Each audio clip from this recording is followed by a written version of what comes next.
Alright, ye scurvy sea dogs. You want swashbuckling? Aye. You want plunder? Aye. You want to gaze upon the deep voids beyond time? No, thank you.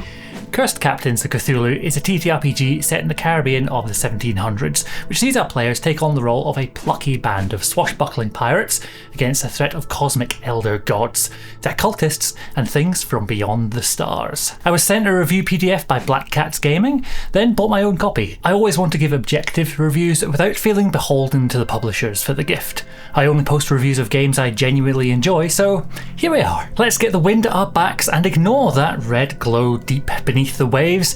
Here is the summary for the rules for Cursed Captains of Cthulhu in just 30 seconds. It's 46, roll high, meets it, beats it for a target number set by the GM. This ship's wheel shows the differences between academic and practical, worldly and otherworldly characters and skills. Character classes affect the characteristic points, which are melee, brawn, seafaring, abjure, harness, studies, savvy, and accuracy. Skills are unlocked if the characters have the prerequisite points. Characters have a health and courage point, neither of which you want to reach 0. In combat, it's 2 actions per round. Evasion is how hard the characters are to hit, and the GM rolls a 4d6 against it. Spells range from the practical to the wonderfully unsettling. A massive thank you to Barlow Keep for sending me a whole load of scuba diving footage. He's a fellow dungeon tuber and well worth checking out. Our band of salty sea dogs comprised of Robert, the captain, who may or may not be already dead, Henry, the shark Wright, a scholar who literally cannot lie, Gwen, rough dog Atherton, a wind caller afraid of silence, and Zephyr Breffenridge Darlington Wit Smythe, a musketeer with a heart of gold. No, not gold, a vortex into the void. They began their adventure in celebratory mood aboard their little ship, watching as their crew secured the newly liberated and much larger La Indomitable, formerly the Indomitable before the Spanish captured it from the English. They'd given the remaining Spanish crew a longboat and a single oar and left them to their fate. Our group variously watched and swore at their crewmates on the other ship, sharing some good-natured insults and death threats as the sky subtly shifted around them. It's easy to spot skull shapes in clouds, but one became more and more clear as magical energies built up. There was a crescendo of white noise and then silence. Our party could only look on as El Indomitable was set upon by some sort of many-tentacled monstrosity from the deep, and we did speak only to break the silence of the sea. The mute destruction tore through the prize ship and crew alike in just a few moments, leaving our party helpless to assist or avenge them, as a smaller but no less deadly kraken bore down upon our occasionally heroic heroes. There are a lot of things to love about Cursed Captains of Cthulhu, but I'll be giving no quarter and calling out any bilgewater where I see it. Top of my list is that it's so clear that this game was made with a lot of love by people who have a deep knowledge and passion for both TTRPGs and the 1700s Caribbean setting. I feel that the source material of a time rife with man-made horrors was handled well by the creators, and they did a great job of acknowledging the quite frankly nasty reality of that time and place, while bringing to the fore the drama and adventures that make the stories of pirates so compelling to us today. Obviously they had a good sensitivity reader, and the game is all the better for it. My group all liked the compass system for understanding character classes and those characteristic points. The method of rolling for those points around in a wheel is a clever way of creating characters who are likely to be weighted towards a core set of things that they're good at, but with enough randomness to keep things interesting. Character creation as a whole sits on a par with D&D and Pathfinder in terms of choices, options, and potential clever combos, but it could be slicker. I found myself hoping for more lists and summaries than there were in the book, especially for the prerequisites required for the starting skills and spells, where I ended up making a spreadsheet for myself to make it clear at a glance which skills would be available to each character. When we were ready to play, we had some very different characters who all approached the world in very different ways. It would have been good to see more than a paragraph of flavour text for what each of the classes could be, especially for the ones which don't have an obvious parallel in other systems.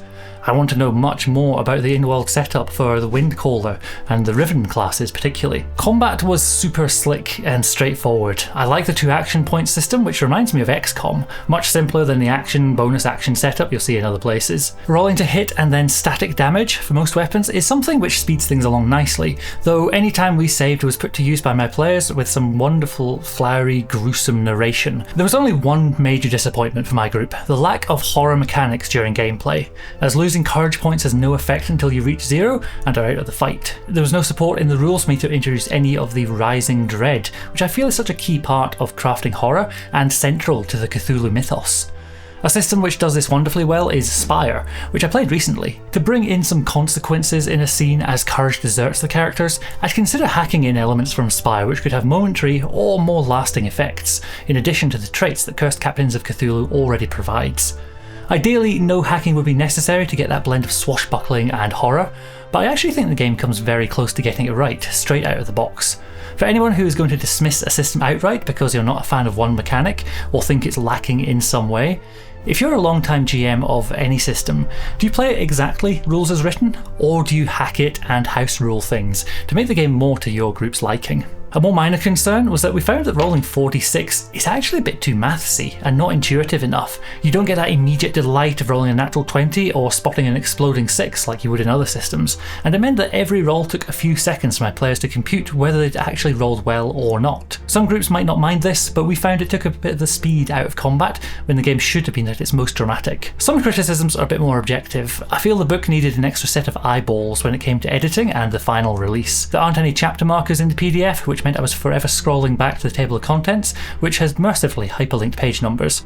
There are some asterisks where the footnotes, and at least one table which has just gone a bit wrong. It's clear that a lot of work has gone into editing and formatting and layout, and it's so far from being a game breaker, but this is still disappointing when the overall quality of the book is so high. I hope it gets a revision soon. We also found it odd there was no skill mapped clearly to agility or dexterity abilities that you might find in other systems. Given how mobile our pirates were, we were looking for, but not seeing, mechanical support for heroically, or maybe stupidly, swinging through the rigging, leaping off the side of the ship and jumping onto a kraken's cephalopodic head and kicking it in the face.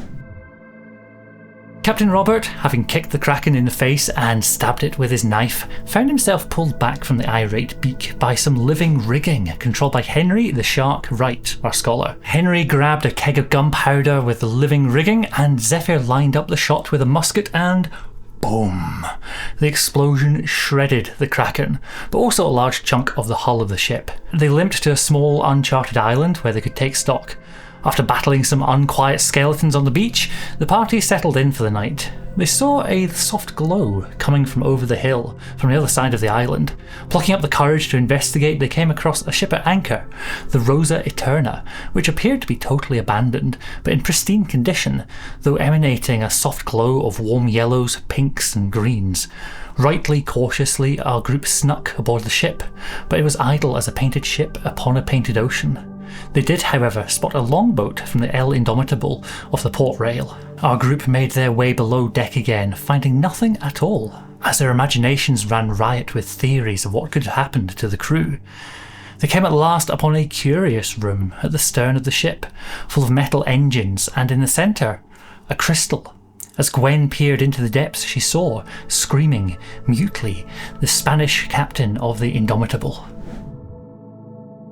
Cursed Captains of Cthulhu is a lot of fun to play and has some of the best developed nautical systems and themes I've seen in a TTRPG. It's a game which has the depth to be your next big system, but the onboarding isn't the quickest and might not be suited to one-shots. I'd recommend using pre-gen characters to test it out if you are doing that. The game swashbuckles very well, but it doesn't horror. It sits in an interesting space, like the Pirates of the Caribbean films do, using the great unknown evils as a backdrop for more family-friendly adventures and hijinks. I'd love to see the game really pick up and run with the cosmic horror angle, as there's definitely potential for some very cool interplay between these clearly imperfect characters, and how they might struggle in the face of the infinite void.